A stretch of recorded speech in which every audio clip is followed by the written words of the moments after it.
तिमीहरू त बच्चाले जस्तै ललिपप चुसिरहेको त यार खाने हो र मगाइदिम नखाने बच्चा हो र यार मलाई यार साउले तलबै दिएन नि यार हो र अँ त्यो मोटेले अँ किन कोही के बेच्यो त्यसको सामान बिग्रेको सामान फालिदिएको होइन बेच्यो यहाँ भनेर त दुनियाँदारी कुरा गरेर त 4-4 महिनाको तलब दिएको थिएन तेरो तलबै दिन्न भनेर एकैचोटि कामबाट पनि निकालिदियो त्यसलाई ठिक पार्नु पर्छ क्या यार एक कामबाट नि निकालिदिइसक्यो त्यसले नदिएर हुन्छ तलब ल जामिन रोज त्यसलाई ठिक पार्नुपर्छ यस्तो हान्न पर्छ यार जेल भने फेरि त्यसलाई त्यसलाई अस्तिको राउन्ड किक मागी छ त्यही हान्दिने हो आज ए सौ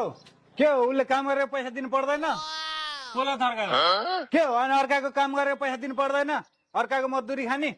उसले कमाएर ल्याएर पैसा दिए पो अनि मैले कमाएर दिने हो र उसलाई गाडी दिएको त अनि पैसै दिँदैन त कमाएर ल्याएर अनि गाडीले कमाए पो कमाएर दिन्छ त नकमा के चोरेर ल्याएर दिने हो र त्यही त ल्याएर दिएकै थियो होला नि तलब त दिनु पर्यो नि त अर्काको त्यहाँ गाडी चोका लए पो कमाइ हुन्छ त नि घर राखेर कमाइ हुन्छ कहिले चोका लएर मैले कम मेहनत कमाइ भएको बेला 5,000 10,000 15,000 सम्म बुझ्यो अब मान्छे कामदार राखेपछि कमाइ नभए पनि दिनु पर्दैन उसको 4 महिनाको तलब पैसा तलब दिनु पर्दैन के हो हेपेको क्या हेपेको हो क्या काम गर्यो हात नहाल है हात नहाल कस्तो हात नहाल अर्काको तलब खाने अझ हात नहाल भन्ने बढेको तलब दिनु परेन किन तलब दिन्छ किन नदिने त अर्काको काम गरेपछि तलब दिनु पर्दैन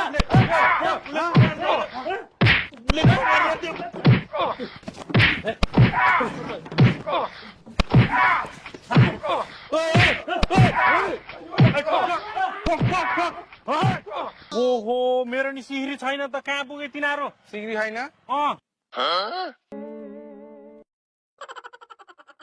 ल अब हामीले त हाम्रो काम गरौँ के अरे हान्ने काम हो हानेर आइयो अब हामी जान्छौँ है त